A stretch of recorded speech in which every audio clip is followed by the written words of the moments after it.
Seramai 39,250 calon sijil peperiksaan Malaysia SPM 2021 berdaftar di Sabah menduduki ujian bertulis di 315 pusat peperiksaan melibatkan 4,650 petugas bermula hari ini hingga 29 Mac depan. Daripada jumlah itu terdapat 35,266 calon di 256 pusat peperiksaan merangkumi sekolah kerajaan, sekolah bantuan kerajaan dan sekolah agama bantuan kerajaan. Manakala 406 calon di Sekolah Agensi Kerajaan MRSM, Sekolah Menengah Agama Negeri 227 calon, sekolah swasta berdaftar dengan Kementerian Pendidikan 1,215 dan calon persendirian 2,136 calon. Daripada jumlah keseluruhan, seramai 167 pelajar merupakan calon berkeperluan khas. Pengarah Pendidikan Sabah Dato' Dr. Misrin Radin berkata, pelbagai persediaan dilakukan Jabatan Pendidikan Negeri Sabah dan pihak sekolah seperti OP Payung dalam persediaan menghadapi keadaan cuaca yang tidak menentu termasuk banjir dan tanah runtuh selain mewujudkan bilik gerakan peperiksaan serta mengaktifkan Jawatan Kuasa Keselamatan Peperiksaan Awam Daerah. Jabatan Pendidikan Negeri Sabah telah menyediakan kesiapsiagaan di semua pusat peperiksaan yang melibatkan Jabatan Pendidikan Negeri, pejabat pendidikan daerah, sekolah dan juga agensi kerajaan yang lain. Ops Payung nama dia.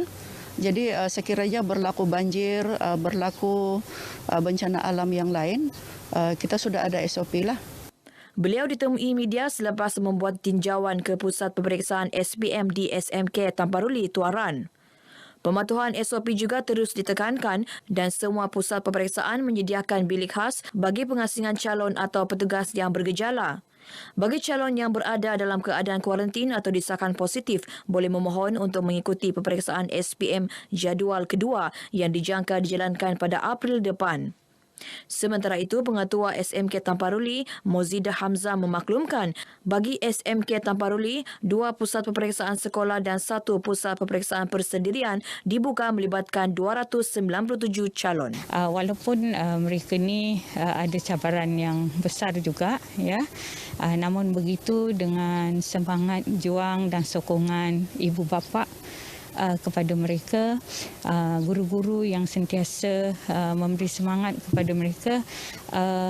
Alhamdulillah lah mereka memang sangat boleh nampaklah tadi ya semangat untuk datang menghadapi peperiksaan dengan begitu baik sekali lah. Di SMK Putatan, ibu bapa berharap anak-anak mereka dapat menempuhi peperiksaan dengan cemerlang. Kita mahukan walaupun dalam keadaan pandemik ini, tapi kita sudah bersedia dan memberikan suatu alasan bahawa tidak ada lagi untuk pandemik ini kita memberikan yang terbaik. Harapan saya ialah supaya anak saya lulus dengan cemerlang dan seperti mana yang kita ketahui kita dalam suasana pandemik COVID-19 ni PDPR telah pun dilaksanakan dan usaha pun telah pun kita beri sokongan sepenuhnya untuk menghadapi peperiksaan SPM ini.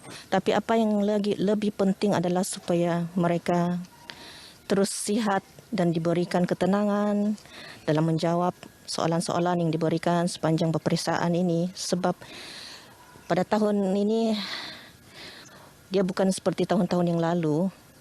Persediaan mereka kena daripada usaha mereka sendiri. Seramai 24 peserta menerima watikah pelantikan sempena program Fellow Sabah Maju Jaya SMJ.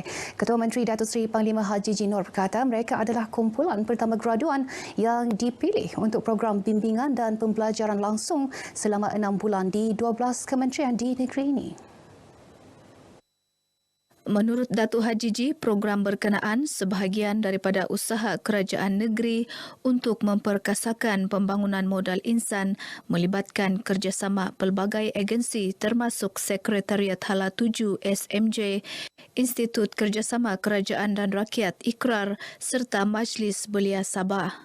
Beliau berkata demikian selepas menyempurnakan majlis penyerahan watikah pelantikan Fellow SMJ di Kota Kinabalu. Dalam pada itu, Menteri Belia dan Sukan Datuk Elron Alfred Angin berkata, program berkenaan turut menjadi penanda aras kepada pembangunan belia untuk merealisasikan kelompok belia berkemahiran tinggi sebagai peneraju kepimpinan di negeri ini. Sementara itu, para peserta bersyukur diberi peluang menyertai program berkenaan. Sebenarnya saya amat berbesar hati untuk menjadi salah seorang daripada Fellow Sabah Maju Jaya ini, dan saya berharap agar program Fellow Sabah Maju Jaya ini dapat membantu saya untuk menjadi seorang modal insan dan lebih-lebih lagi menjadi seorang yang dapat memimpin Sabah ke arah yang lebih maju, terutama di kalangan belia. Saya rasa sangat bersyukur dan berterima kasih kepada Kerajaan Negeri Sabah atas kesempatan dan kepercayaan yang diberikan, dan sudah semestinya saya akan menggunakan peluang ini untuk menimba sebanyak ilmu yang mungkin dan mungkin menyumbang juga ke arah pentadbiran negeri Sabah. Saya harap juga agar penlibatan kami sebagai fellow ini secara langsung akan mampu memberi impact yang sangat tinggilah. Sebanyak 2,647 barangan kes melibatkan rampasan peralatan perjudian sekitar tahun 2013 hingga 2016 dilupuskan bahagian siasatan jenayah Ibu Pejabat Polis Daerah IPD Keningau.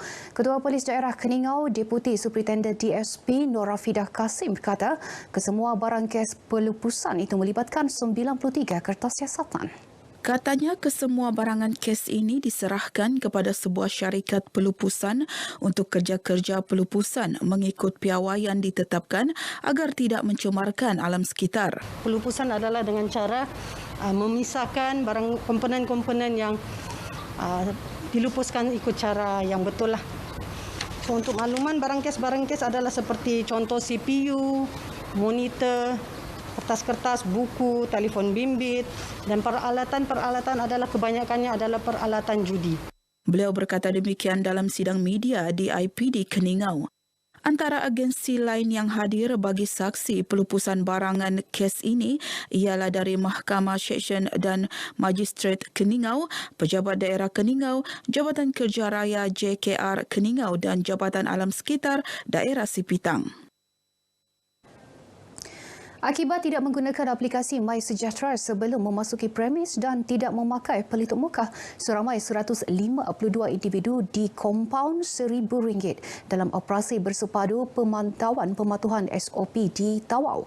Ia melibatkan pemeriksaan ke atas 40 premis perniagaan serta pejabat sektor swasta.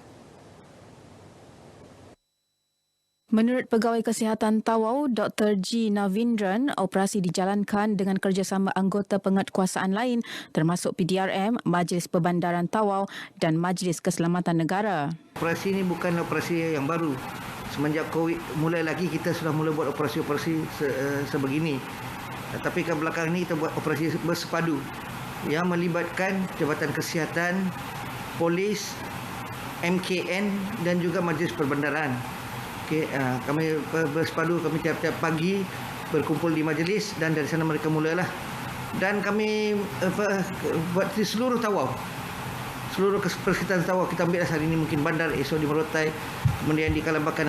Beliau menyatakan demikian kepada pemberita di Klinik Kesihatan Tawau. Dalam pada itu, Dr. G. Navindran memaklumkan seramai 16 individu ditangkap atas kesalahan menghisap rokok dan vape di tempat awam. Semua individu boleh didakwa di mahkamah di bawah Akta Pencegahan dan Pengawalan Penyakit Berjangkit 1988, Peraturan-Peraturan Kawalan Hasil Tembakau 2004, Pindaan 2018 sekiranya gagal membayar kompaun. Ya, sekian berita dari Sabah. Lengkapkan vaksinasi dan dos penggalak anda. Utamakan SOP, elak tempat sesak. Saya Enisa Dollars kembali bersama Sahih di Angkasa Puri. Sahih, silakan.